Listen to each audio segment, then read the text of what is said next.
For today's video, we are going to Ikea in Pasay, the home of affordable quality furniture for every Filipino home.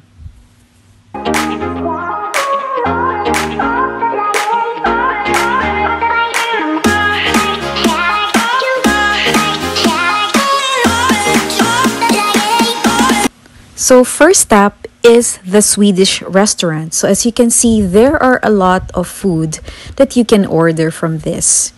There are salmons, chickens, they have cakes, they even have the Nordic drinks, which is super sarap din. So enjoy, guys!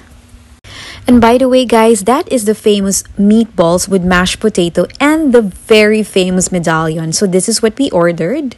There you go. And this is the Nordic drink that I got.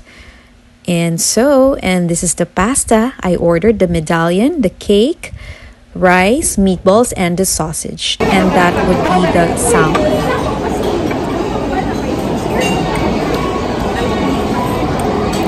So, nag-order si Wayne ng spaghetti. Parang mag-hamburger. Pero ayaw niya, hindi pala ito gusto. Sashimi. Sashimi? Ang order niya, marinated salmon ba yan? Kasi ito spaghetti. So, dapat lasagna to. Pero spaghetti. Yung spaghetti kasi nila, so Italian. Yung spaghetti nila Italian. Kaya mas gusto ko yung mga... Pero wala akong choice, hindi kainin siya.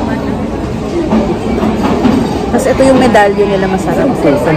And by the way, guys, Ikea is just beside the SM Mall of Asia department store and in between the MOA Arena and SMX Convention Center.